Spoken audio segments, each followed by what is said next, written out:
Hey, greetings.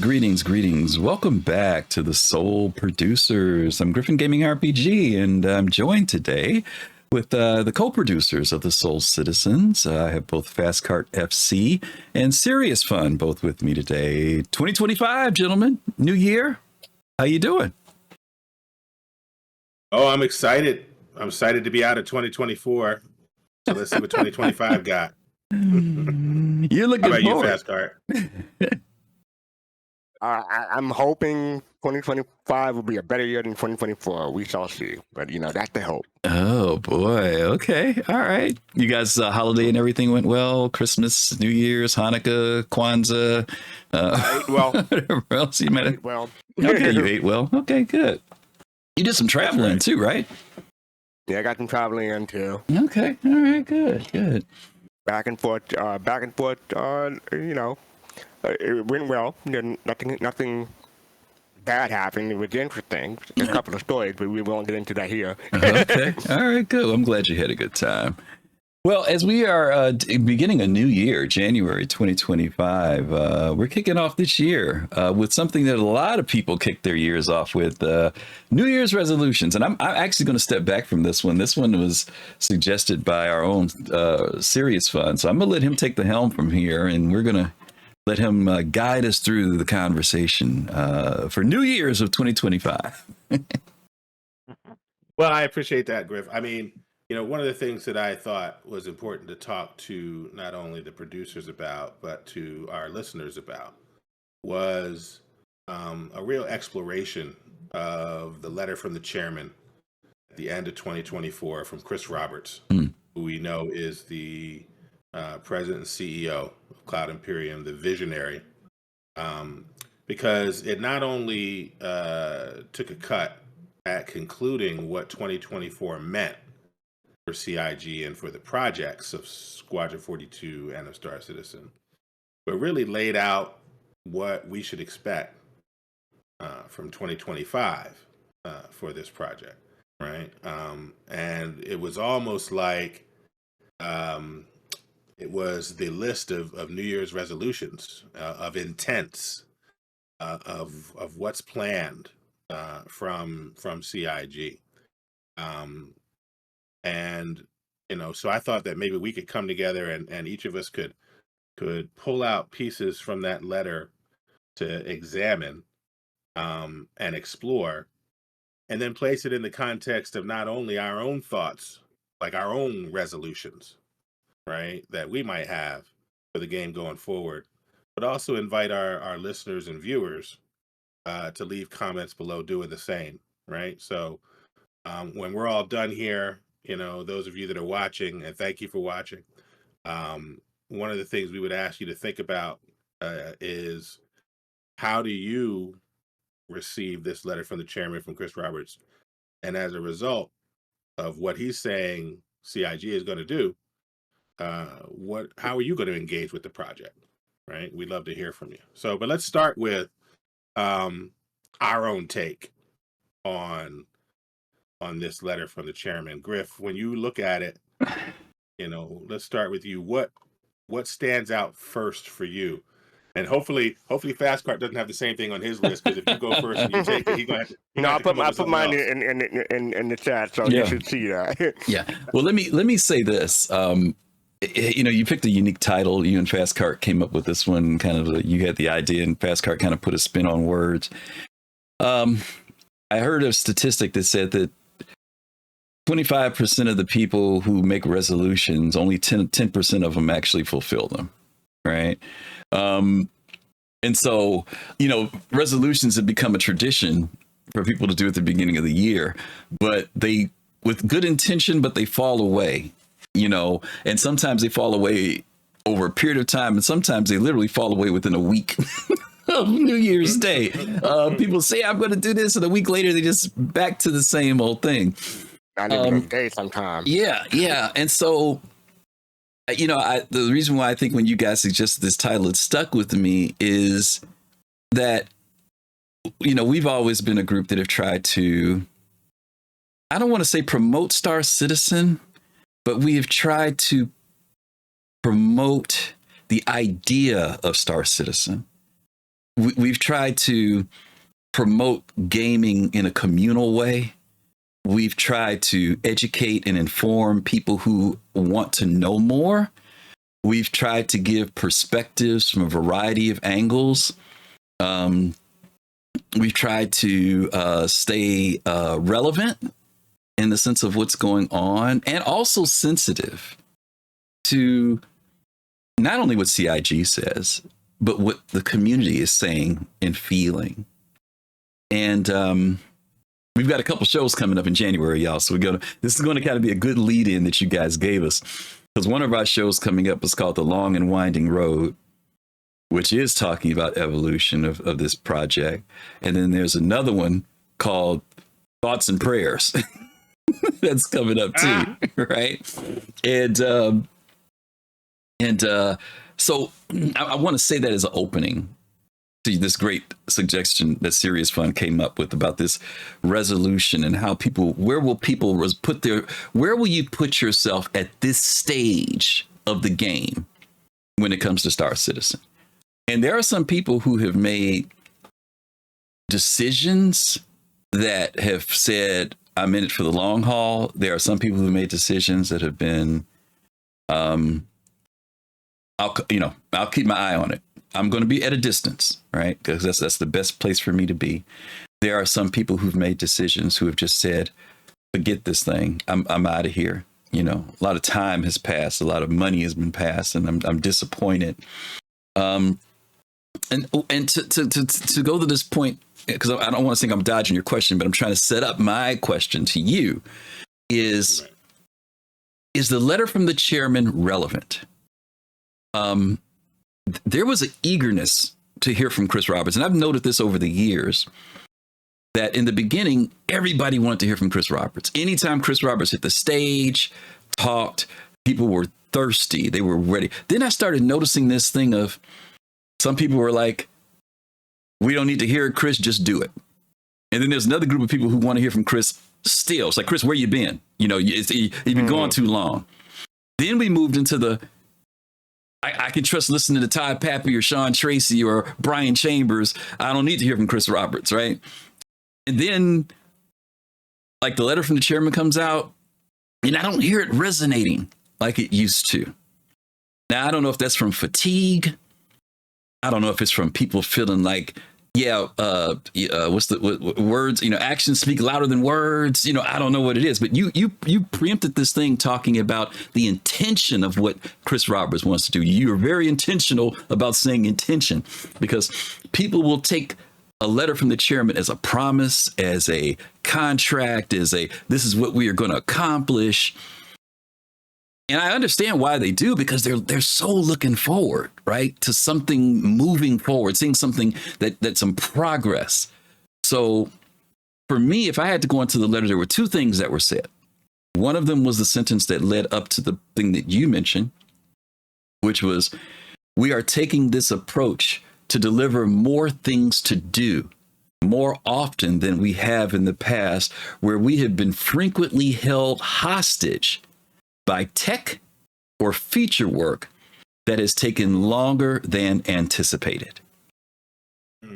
So their intention at this point is to deliver more things for us to now do, not just test, but stuff to do that has prevented them from giving it to us. They felt held hostage because of either technology or the fact that they were trying to develop the features. But then they say, it took longer than anticipated. And there's that clock that we all set, that we think we all kind of have this backseat, not quarterback, but backseat developer thing, where we think we know how long it should take for something to come out. It shouldn't take that long. That should be fixed by now. Right. And I get it, because, elevators have been jacked up for 8 years. Right. It's like, they should be fixed by now.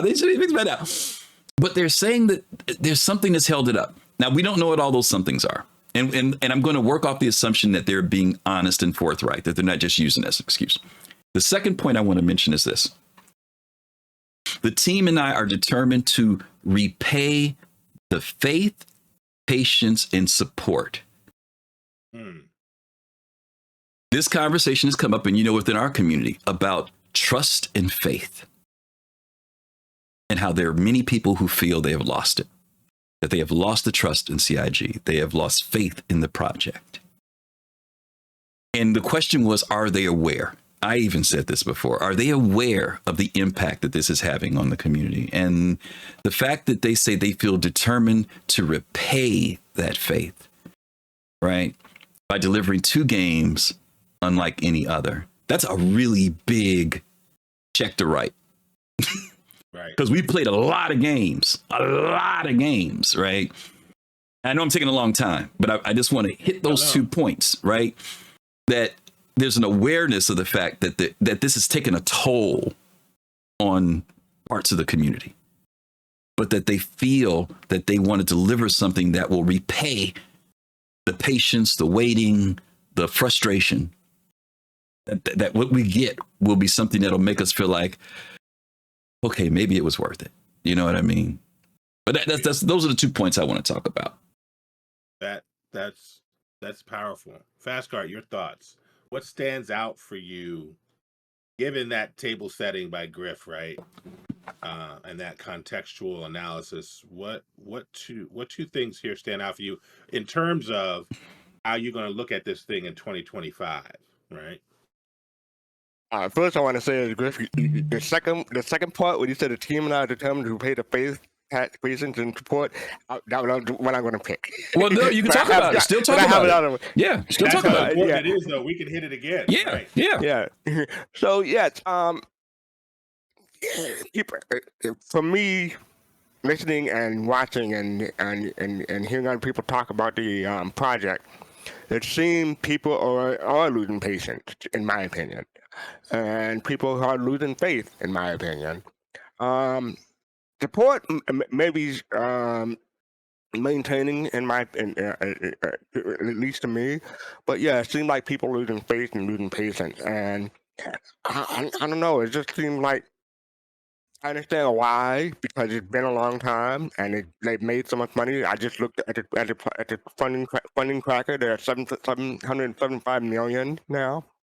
Almost 25, under 25 million to 800 million. And yeah, so and it's been, this is 2025 now. They started in 2012, so this is year 13. So yes, I can understand why that may be fraying, but I mean, you could say that it's just a game, but people have invested their time, put money into the project, and sometimes it may seem like blood, sweat, and tears to some people, but time it's a thing because in the past year or so we've lost quite a few people that haven't made it to see Star Citizen or Cloud Imperium coming out. So yes, I can see how why people are losing faith and losing patience, but I mean, I think it gets to the point where instead of becoming negative, maybe they should just take a step back instead of like trying to convince people why this is not something that is worthwhile investing in or putting time into anymore. That's my opinion. Another thing I wanted to point out was in the letter they said near the bottom that my whole career I have created games that I wanted to play as a gamer because I could see a game in my mind's eye that didn't exist. I felt that if it did, it would be amazing, and I could see the steps needed to make it a reality. And here in Soul Citizen, we always like to remind people that this is Chris Roberts' game, and we can see headlines from different other gaming sites saying, I don't know why they're doing it this way because gamers won't like that, or headlines like they should do it this way instead of that way. But that's not Chris Roberts' game. The way he's doing it is his game. We're just along for the ride. Now, maybe some people may not like that, or don't like the changes that he make or put into the game. But I'm hoping that for me, I would like at least 60% of the game. If I like 60 or 70% of the game, I'll be able to stick with it, in my opinion. Mm. So yes, I'm along for the ride. This is Chris Roberts' game. It's not my game. If it was my game, a different decision would have been made. Whether it had been better or worse, but we'll never know. But yeah, so I'm here for the ride, and I'm enjoying it. I'm here for the community. I'm enjoying them. Here with y'all for another. We're going to our 5th year for Soul Citizens. So yeah, this is always a good time. So yeah. Yeah, I appreciate that. If you talked a little bit about this idea of, does it still matter to hear from Chris Roberts? Does the letter from the chairman still have that potency? While I agree with you that reasonable people could submit that letters for the chairman don't hit the same way they hit before, it still matters, right? It's still the case. There ain't nothing happening with this project unless Chris Roberts wants to see it done, right? I don't care how big a stick he gives to Richard Tyrer, right? One of the things that we were able to talk about when Griff and I saw the CIG studios was that Chris Roberts got 2 doors to his office. He got one that goes out into the hallway and one that goes to Richard Tyrer's office, right? So he still can get up from playing the game and walk in there and tell him what to do, right? Wait, there's no third door to go to the restroom? There's no third door? Nope. And his office looked like everybody else's office too, right? But he got 2 doors on his, right? But so I think it's still a big deal. But to y'all's point, and both of you mentioned 2 dimensions of this. One is time and one is money. I stay on my decade analysis. I still believe, and I'm going to continue to believe because this is what I'm seeing, is that as people are crossing their own personal 10-year mark with this game, there is something existential and psychological about 10 years with something, right? And it's still not where you want it to be, right? There's something that happens with us, 10-fingered, 10-toed, base 10 mathematics people, when we hit a decade with something, like that matters. And I think that as a lot of different people start crossing that decade line, they start looking at the project a different way, right? That itself is in the context of real relationship building with anything, right? So when we take a look at community building and the relationship building we've done with any group or anything over a long period of time, it's never perfectly smooth sailing. Nothing that matters. I don't care what it is, right? So Griff, you talked about this journey where people get worn down, they get tired, they're looking at it a little bit differently. fastcart, like people they are losing their patience. That's what happens when you build a real relationship with anything or anyone over the long term, right? You go through phases with it, right? But why do you stay with it? Because ultimately the value proposition remains, right? Ultimately the value proposition remains. I'll give you 2 things that I pull out of this letter from the chairman that I'm using as guideposts for how I engage on 2025. One is a reminder, and Chris Roberts says this: Star Citizen and Squadron 42 are 2 games that would have never been greenlit by any of the big publishers.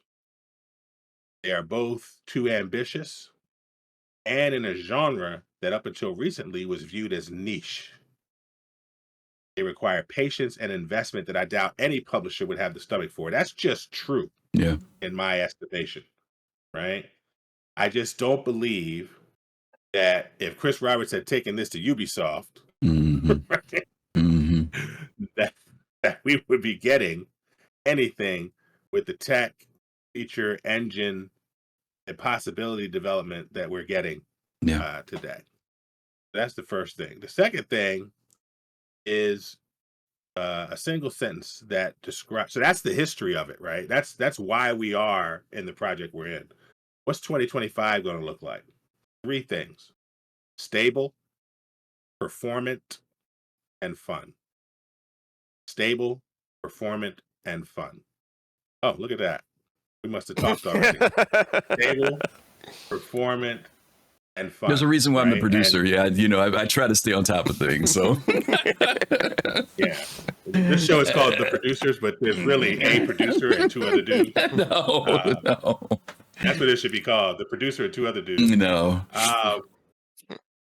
But I think Chris, Richard, Citizen Con, the developers, they've all laid down this gauntlet pathway for 2025 that allows us to have a different type of criticism in 2025, right? A different type of analysis in 2025.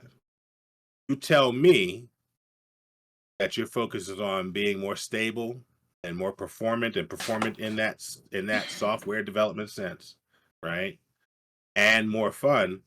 Well, now those are the 3 lenses by which I'm going to engage with you going forward in 2025, right? So I have in 2025, for example, I have a lot more room in how I engage with the project with those voices that have been asking for this, right? But I didn't really have a lot of time for that in my engagement with Star Citizen, because they were telling us we're in testable alpha.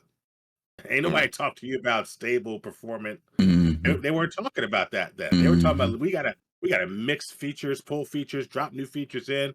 iCache didn't work. We got to build something else out. Now you got object container streaming. There was all kinds of stuff that had to come, go, ebb and flow. And for people to ask for stability in that space felt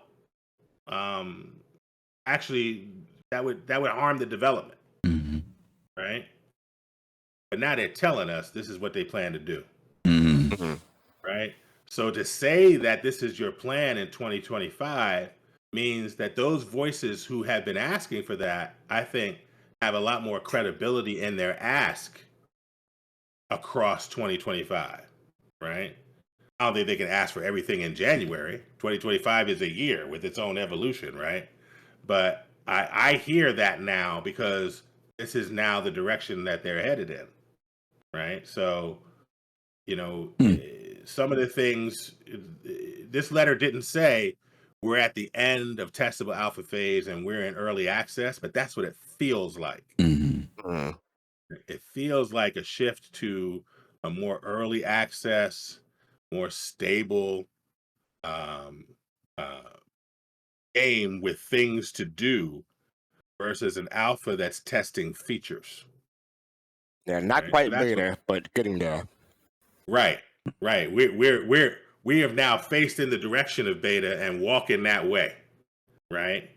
Versus you just over here working on stuff, right? And we ain't even talking no beta.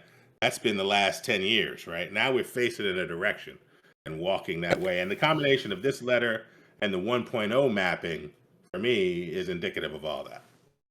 And I want to continue because most people know what stable means, most people know what fun means, but some people may not know what performance means. So, SerriousFun, you might want to expand on that if you would please. Yeah, so performant is often used in technology and software development to describe something that operates efficiently and effectively, particularly under specific conditions or constraints, right? We're still going to have this, we're coming out of early alpha. We're still testing things. To your point, fastcart, we're pointed towards beta. We're walking in that direction. But for me, that continuum and that process are the conditions and constraints that we're under, right? But how do you operate efficiently and effectively in that environment, right? How do you achieve high performance or function well with speed, responsiveness, and resource usage, right? this is where we begin to think about language like, when people talk about a game doing the things that allow different machines to perform well, right? Different levels of RAM to perform well, right? All across what you call the minimum recommendations through the top end recommendations, right? Optimization. It also includes systems, processes, and tools that are meeting or exceeding their performance expectations, right? So all the features and tools that have been built in, how do we maximize their outputs? And those are some of the characteristics of a performant environment, a performant experience, right? And if it's true, which there's no reason to think it isn't, that Squadron 42 and the work that was done there informed so much about Star Citizen and vice versa. As they're bringing Squadron 42 home, it should be reasonable to expect some of that performant optimizing activity to drive and inform Star Citizen as well, right? Not everything, because one's a single player, one's an MMO, but some of that can be shared. Yeah, I mean, we have a good example from CitizenCon, because we had the Squadron 42 presentation, the demo that they played live. They were using a computer on stage that was different from the computer that they were developing on in the studio. So they had certain bugs, certain glitches that they had during the live presentation, that when they went back and were using their own computer, we didn't see none of that. Matter of fact, as far as I know, the game didn't crash at any point on the presentation that they uploaded to YouTube. So yeah, that is a good example of performing. Mm-hmm. Yeah, but it was also a good example of where they're not at. Because because if you say, oh, it only runs good on my computer, that's not good either, right? The objective is to get us to that no matter where they run it. The game runs. I think there's a step ladder here also. You need stability, and I want to come from the angle of, I appreciate SerriousFun coming from the developer angle of this, but I want to come from the gamer side of this too. We as game players need to have something that we come to that is reliable, that there's some level of stability to it. So that when we come to it, there's an expectation that I'm going to be able to come to this game and it's going to deliver a certain level of something to me, whatever that level may be. And I appreciate the fact that you said that during this alpha period that we've been in for the past 13 years, that period, there was never a guarantee of stability. We worked toward trying to bring the game as stable as possible, but these terms were never applied to the alpha stage of the game. But now, as we're moving into this next stage, as we're evolving, right, as we're moving to this next level, we can say these words with some level of confidence that, one, that there's going to be stability. Secondly, that there'll be a performance level that's there, that we also can be supportive of the stability. But here's the thing that hit me as we were reading this, is that I can't get to the third one without the first two. Because if this game isn't stable and isn't running effectively, it ain't fun. Now, to talk about your thoughts on this, which is the deeper level of this for us gamers that we want to encourage our viewers on in 2025. And I know it was disappointing to hear 2026 for Squadron 42. We were really hoping that we were within 365 days, but only a year away now. But it's a year away now. It could be December 2026. Well, no, but here's my point. Wanting that is fine.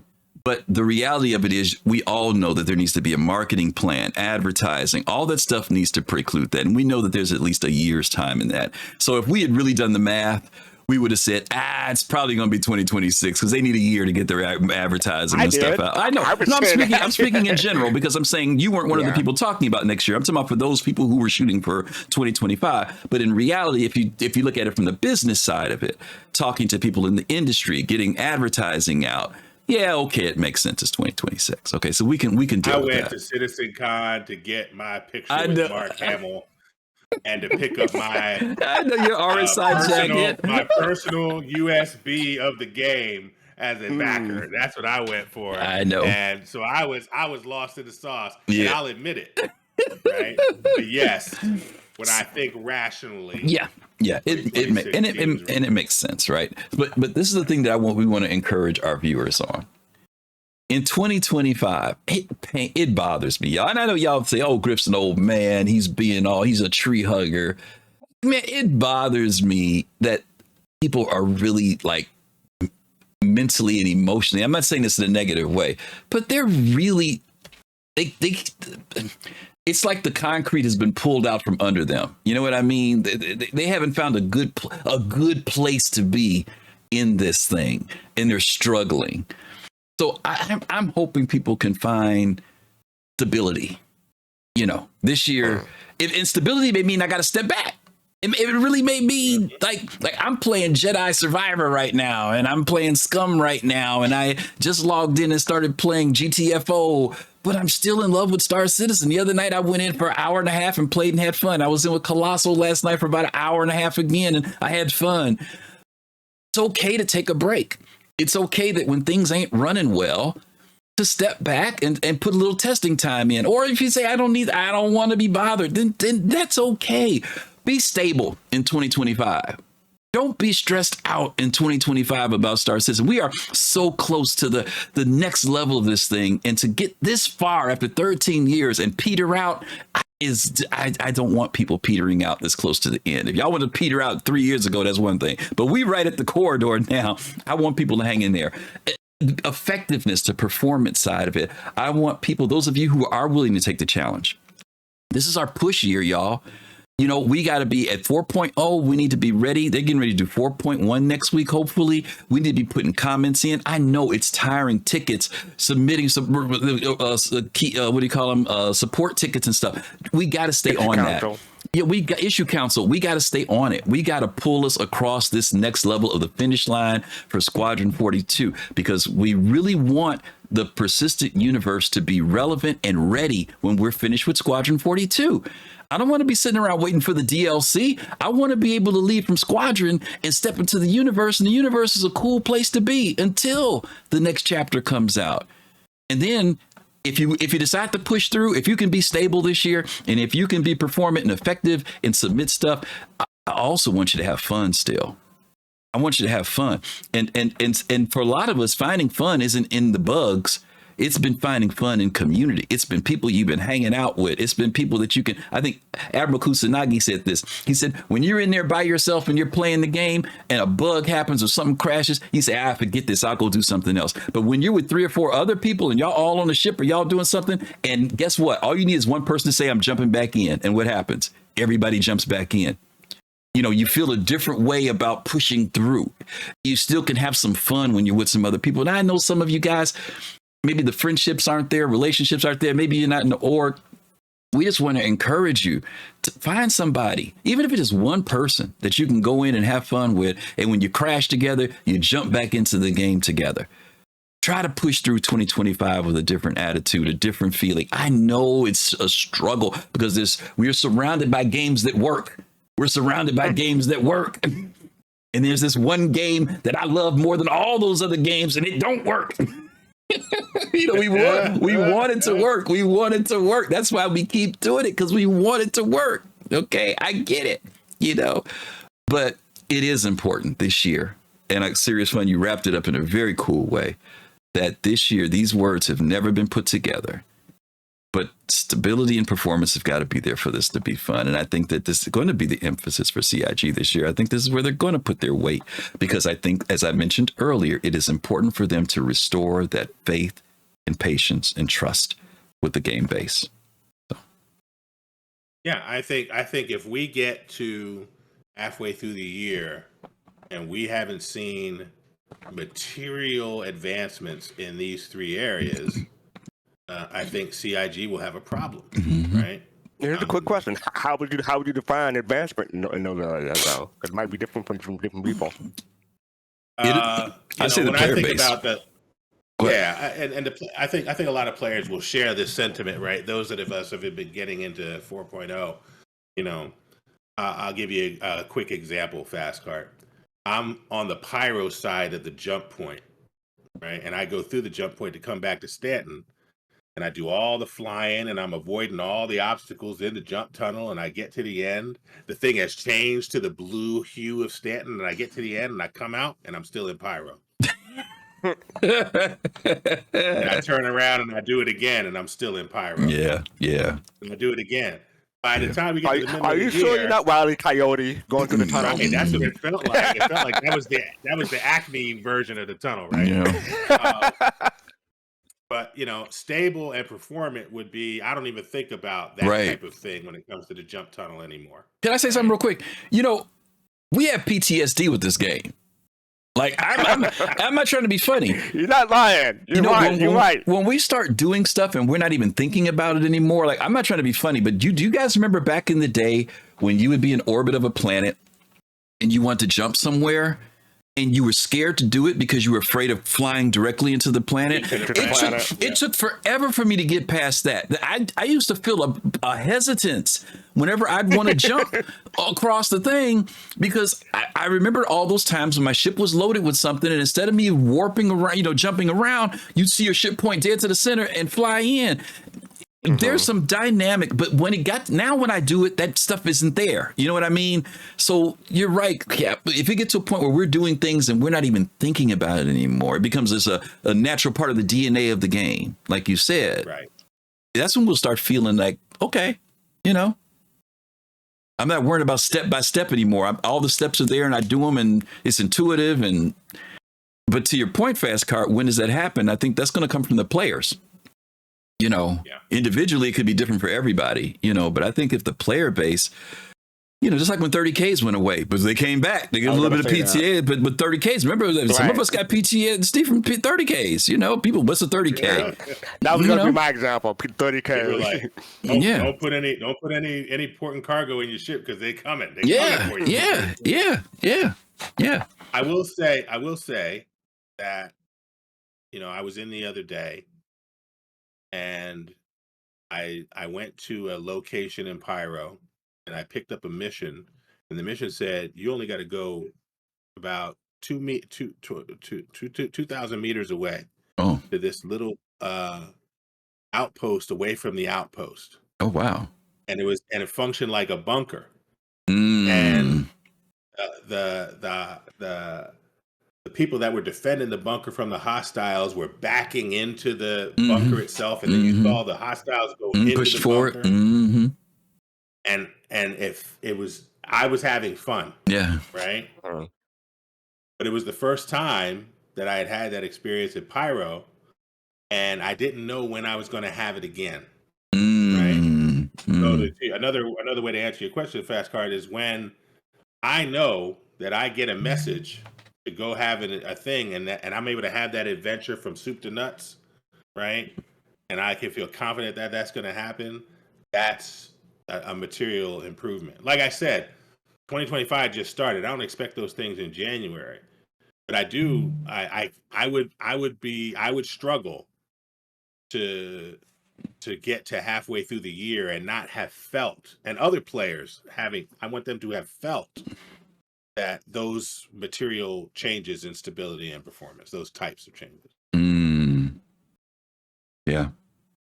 I think it'll be very important. That's funny that you say that. When we have those experiences that the few and far between versus the regular, right? I'm not expecting every experience to be amazing, but there are those times when the game just works, right? When you went in and everything worked that day and you had a great time and you had a story to tell when you walked away from it. And I think we want to be at that point where that's much more frequent, where those stories are there's always that opportunity for a story to happen, but it doesn't get inhibited because of the technology, right? That there's some bug that prevented that story from unrolling completely, right? Maybe a lot of times you even see the story starting to unfold. Like you said, you're in that wormhole and you've dodged all those inside pillars, and then you get to the and I'm back in Pyro. And you almost don't want them to waste the narrative qualities of Sherry Heidelberg or Dave Haddock or anybody else. Don't waste that if the features aren't working right to give me all of that. Yeah. The worst thing in the world would be to have this narrative that comes from them. It's well written. It's taking you through a journey, and then you get to see what it's supposed to have looked like, and then you don't have that actual experience. Yeah. Right. Yeah. So I'm glad that they have an idea in 1.0 of certain things being narrative driven, but save it for a stable, performant game, and that'll make it even more fun. Yeah. Absolutely. Yeah. Anyway, so I'm very interested in our viewers. Yeah. You know, and in the comment section, what, you know, it doesn't even have to be for, we're using the letter from the chairman for the basis for our resolutions and the things we're going to pull out, but what are they thinking when it comes to 2025? What type of resolutions have they made with regard to the game? What types of expectations out of this letter and other things that devs and others have said are they expecting from CIG? The type of commitment that they have made to us in 2025, and I'm very interested in their thoughts.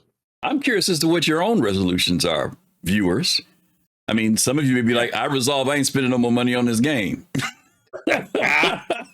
No cash till no cash till next. You know, or some of you have resolved to focus on some other things. Maybe you've resolved to, you know, I'm going to cut down my fleet a little bit. I kind of see the direction they're going because of base building, or, you know, or maybe you resolve to say, hey, my energy is even more hype than it was before. I mean, listen, guys, our comment section is usually pretty open to whatever, you know, because we know people feel differently, and we're not going to try to ignore the fact that people may not agree with everything, but we want people to feel good. You may not be feeling good right now, and you may not like us, and you might want to call us white knights, but the reality of it is we want gamers to feel good about what they're doing, but we also want you to... We're white knights. We're not white knights for y'all. Yeah. We want the people who are participating in this thing to be in a good space, and we will at least I will. I'm not going to speak for my two brothers here, but I will say I can understand for some people why this can be a difficult journey. I can understand that. We're just saying in 2025, take care of yourselves mentally, take care of yourselves financially. You know, there's some people who have dipped deep into this thing, and a lot of times people want to focus it around money. And don't get me wrong, hundreds of dollars, thousands of dollars is a lot. But I would almost weigh, if you've put in hundreds of dollars into this game or thousands of dollars in this game, you're way more invested mentally and emotionally than you are financially if you've dropped that type of money. And sometimes we don't really want to look at it that way. It's very easy to default to the money that you spent. But if you've spent $3,000, $5,000, you've got some emotional and mental investment in here too. It ain't just about your wallet. And that is the thing that you have to be careful about and protect. And that's the thing we want you to resolve for yourself in 2025, to be in a better place. And that better place may be full speed ahead. That better place may be, y'all talk to me in 2026. Because I need some space right now. Okay, whatever you desire to resolve for this thing, we just want you guys as gamers, as backers, as viewers to be in a good space when it comes to the persistent universe, especially. Okay. Absolutely. Mm-hmm. Okay. Absolutely. All right. Well, listen. Go ahead, FC. Go ahead. I'll try to be real quick. One of my resolutions, my real life resolution, is to be more appreciative of the people in my life. So I'm going to try to say at least once a week on this, find someone to say, I appreciate you and thank you for being my friend. Yeah. You two are perfect examples. So this is the second week of 2025. I appreciate you. I'm grateful for y'all being my friends and putting up my bad jokes and just being awesome and keeping Soul Citizen going and everything. So thank you, both. Griff, you see how he got us out of the way early in the year, so we don't have to say nothing else to us all year. What I saw was him living in the future, because this is the first week of January, not the second week. So I don't know if I should take that to wait till next week to believe what he says or what, since it's just the 6th. Today is the 6th. You ain't past the 7th yet. First week of January. Oh, you talking about? I'm talking about. Oh, okay. I'm talking about Sunday. This is Sunday. I appreciate that, and I appreciate both of you. I'm very thankful And I want to stay. I talk all the time about the idea of beginning and ending in gratitude, and I'm absolutely thankful. Yeah. For you all and for this community. It is the lens through which I see this experience. And so I'm very appreciative of that. And I'm thankful to these guys. I've got somebody else to talk to and bounce ideas off of and also get ideas from. These guys have been great with helping us build out Soul Citizens. Fastcart mentioned earlier, this is year 5 for us, and we're looking forward to 2025 as we lead into our year, hopefully next year, 2026 for Squadron 42. And we're also appreciative of you guys, those of you who have financially supported us through Patreon, through YouTube, through Twitch. You guys have been faithful. We've got some people who've been with us literally since month 1, who every month have continued to support us. And some of you are brand new. Some people, you only get to do a one-time thing. We really appreciate the fact that you guys do this. A lot of people have no idea how much it takes to do what we do. But you guys have been able to do this. We have a great team. We also want to say thank you to them. In fact, I know we got to say thankful to be sent because I forgot to send their Christmas presents. I got to do that this week. We got to tell everybody thank you from our team, all of these Soul Citizens who participate each week on our shows. We have a great bunch of folks. Let me go down the names, y'all. Don't let me forget anybody. We've got Abdi Johan, we've got J Star Watcher, we have Gomob ATL, we have Colossal, we have Unique, we have Yo Yo Meg, we have I used to change his name, Subvigio. I was going to go back to his old name, Subvigio. And who am I forgetting? I know I'm forgetting somebody. Who am I forgetting? Cal Roddy. Cal Roddy. Guys, almost forgot Cal Roddy. Dark Knight 75. Yeah, we just really want to say thank you to... And we especially got to thank our mod, Emma Kusanagi and Apchi. Yes, our moderators. Yeah. Yes, thank you for everybody who's always just helped us build this community. And of course, to the Soul Citizens community, you guys know who all your... Yo-Yo Meg. Yo-Yo Meg. I said Yo-Yo Meg. Yeah, I said Yo-Yo Meg. You say Captain Jones? Captain Jones, I did not say. Captain Jones, our newest member. Absolutely. What was I going to say? Our community. Thank you to our community. A lot of times we say the Soul Citizens and people think that we're just relating that to the people who are on the stream. But if you are a viewer of us, if you watch us every week, we consider you a Soul Citizen. And we appreciate you guys being a part of this community that we've built over time. And we just want to say thank you. And we appreciate you as we go into 2025, another year of knocking it out the park, hopefully. So other than that, that's it. We're going to wrap this up. Thank you guys for being here with us. SerriousFun, Fastcart FC, myself. We appreciate you guys. And be ready for us in January. We come back next week. This video will be out for our patrons tonight, and it'll go live with everybody on tomorrow on Monday. So you guys take care of yourselves. Stay safe as always. And Fastcart, sign us out. Peace. Love. And soul. Take care, guys. Ciao.